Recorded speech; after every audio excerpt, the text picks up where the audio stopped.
সালামু আলাইকুম। আমি নাইম দক্ষিণ কোরিয়া থেকে সবাইকে স্বাগত জানাচ্ছি আমার ইউটিউব চ্যানেল নাইমিলিতে। যদি চ্যানেলটা ভালো লাগে তাহলে সাবস্ক্রাইব করে পাশে থাকা বেল আইকনটা ক্লিক করে রাখুন। আর যদি ভালো না লাগে দেখতে থাকুন, দেখতে দেখতে ভালো লাগে ভালোবাসা হয়ে যাবে ইনশাল্লাহ। তো প্রসঙ্গ হচ্ছে যে আপনারা সবাই জানেন যে মুজিব বর্ষ উপলক্ষে আমাদের বাংলাদেশের নানান যে আয়োজনগুলো আছে এর মধ্যে ভারতের প্রধানমন্ত্রী নরেন্দ্র মোদীকে অতিথির তালিকায় রাখায় এই পর্যন্ত গত এক সপ্তাহের সময় ধরে বাংলাদেশে খুব আন্দোলন হচ্ছে। আর এটার একটাই কারণ, ভারতের প্রধানমন্ত্রী আমাদের অনুষ্ঠানে আসবে, এটা আমাদের জন্য খুশির ব্যাপার। বাট যখন দিল্লির ভিতর আপনার এই মুসলমানদের উপর সহিংসতা চলছে আর বিজেপি সরকারের প্রশাসনিক যে বাহিনী আছে তাদের যৌথ মহড়ায় এই কাজগুলো হচ্ছে, তাদের সহযোগী কিছু সংগঠনের উগ্রপন্থী হিন্দু কিছু কর্মীরা যারা এই কাজগুলো করছেন, তখন সরকারের নীরবতা সাধারণ মুসলমান যারা আছে ভারত থেকে শুরু করে পাশাপাশি দেশ বাংলাদেশ হিসেবে আমাদের মধ্যে একটা প্রতিক্রিয়া ক্রিয়েট করেছে। এখন এই মোদির আশা নিয়ে এত রঙের আন্দোলন আসলে কোনোটাই কোনো ফলপ্রসূ হয়নি। আবার এই অবশেষে বাংলাদেশে নরেন্দ্র মোদী আসছেন। আর এই বিষয়টা শতভাগ কনফার্ম। আর এই বিষয়টা কনফার্ম করেছেন আমাদের পররাষ্ট্র মন্ত্রণালয়ের একজন সচিব, যার নাম হচ্ছে ওনার নামও মনে হয় মোমেন সাহেব, মোহাম্মদ মোমেন। আর বিষয়টাকে কনফার্ম করেছেন তিনি গণমাধ্যমকে আজকে। এটা হচ্ছে আপনার সময় টেলিভিশনের নিউজ যে আগামী 17ই মার্চ নরেন্দ্র মোদী বাংলাদেশে আসছেন মুজিব বর্ষ উপলক্ষে।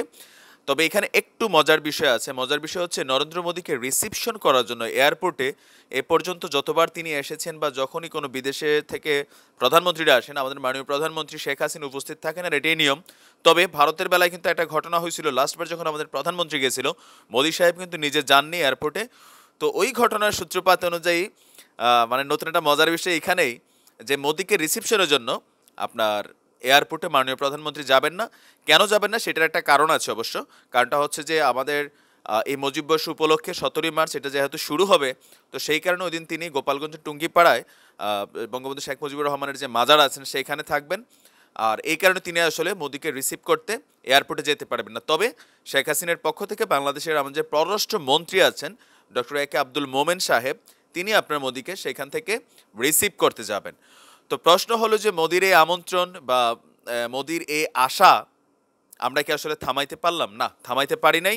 এখন যেহেতু আইসেই পড়বে, তো একটা কাজ করা যায়, খামাখা লাশটা যে রাস্তায় শুইয়া এগুলোতে আসলে কোনো ফায়দা হবে না, সেটা আপনিও বোঝেন।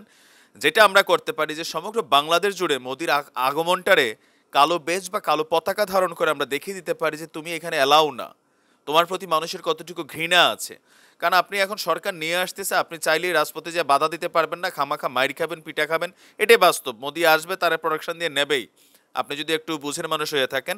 তো শুধু শুধু কাজে রাস্তায় গিয়ে নিজের জীবন দেওয়া অথবা মাইকটাই খাওয়া এছাড়া কোনো গতি নেই ভাই। আমার কথা এবার ভুল বুঝেন না। আমরা যেটা করতে পারি শান্তভাবে যেই প্রতিবাদটা করতে পারি, কালো বেজ ধারণ করে অথবা ওই দিন কালো পতাকা উত্তোলন করে আমরা মোদি যেই রোডে যাবে ওই রোডের আশেপাশে প্রয়োজনে আপনারা একটা সেমিনার টেমিনার করতে পারেন, কালো পতাকা উড়ে যে, অথবা ইংরেজিতে প্লে কার্ড লিখতে পারেন যে মোদিরে আমরা কতটুকু ঘৃণা করি। আর মোদিও এসে দেখা যাক যে তার যুগে সে বাংলাদেশে মানুষ তারে কতটা ঘৃণা করে। কেন সে ভারতের প্রধানমন্ত্রী? এই কারণে না, সে যে তার যে রাজনৈতিক টেন্ডেন্সি পলিসি যেটা অ্যান্টি ইসলাম এবং অ্যান্টি বাংলাদেশি, সেটা তার বোঝা উচিত। এখন দাওয়াত দিয়ে ফেলছে, সে আসবে, এটাই বাস্তবতা। তো দেখা যাক আসলে কি করা যায়। তো ভালো থাকুন, সুস্থ থাকুন। 17ই মার্চ মোদি কাক্কার সাথে দেখা হবে। আজ এই পর্যন্তই। ভালো থাকুন। আসসালামু আলাইকুম রহমতুল্লাহ।